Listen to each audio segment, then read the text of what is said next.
കേരളത്തിലെ ഏറ്റവും പ്രശസ്തമായ മഹാഗണപതി ക്ഷേത്രങ്ങളിലൊന്ന്. പക്ഷേ അവിടുത്തെ പ്രധാന പ്രതിഷ്ഠ ഗണപതിയല്ലെന്ന് പറഞ്ഞാൽ നിങ്ങൾ വിശ്വസിക്കുമോ? അതെ, കൊട്ടാരക്കര ശ്രീ മഹാഗണപതി ക്ഷേത്രം.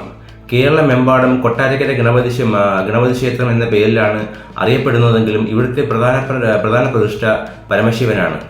എന്നാൽ ഗണപതിയോടുള്ള ഭക്തിയും വിശ്വാസവും വളർന്നതോടെ മഹാഗണപതി ക്ഷേത്രത്തിൻ്റെ മുഖമുദ്രയായി മാറി. പിന്നെ കൊട്ടാരക്കര ഗണപതി എന്ന് കേൾക്കുമ്പോൾ നമ്മൾ മറക്കാത്ത മറ്റൊരു കാര്യമുണ്ട്: ഉണ്ണിയപ്പം. ഗണപതിക്ക് സമർപ്പിക്കുന്ന ഇവിടുത്തെ പ്രസിദ്ധമായ നിവേദ്യമാണ് കൊട്ടാരക്കര ഉണ്ണിയപ്പം. കേരളത്തിൻ്റെ പല ഭാഗങ്ങളിൽ നിന്നും എത്തുന്ന ഭക്തർ ഗണപതിയെ ദർശിച്ച് ഉണ്ണിയപ്പം പ്രസാദമായി വാങ്ങിയാണ് മടങ്ങുന്നത്. പുതിയൊരു ജോലി തുടങ്ങുമ്പോൾ, പരീക്ഷയ്ക്ക് പോകുമ്പോൾ, വിവാഹം, കുടുംബം, തൊഴിൽ തുടങ്ങിയ ജീവിതത്തിലെ പ്രധാന കാര്യങ്ങൾക്ക് മുമ്പ് വിഘ്നങ്ങൾ മാറാനും കാര്യങ്ങൾ മംഗളകരമായി നടക്കാനും ഗണപതിയുടെ അനുഗ്രഹം തേടുന്നവരുണ്ട്.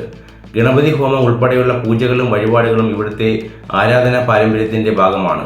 അതുമാത്രവുമല്ല, കൊട്ടാരക്കരയുടെ രാജപാരമ്പര്യവും രാമനാട്ടം, കഥകളി ചരിത്രവും ഈ നാടിൻ്റെ സാംസ്കാരിക പൈതൃകത്തിൻ്റെ മറ്റൊരു പ്രത്യേകത നൽകുന്നു.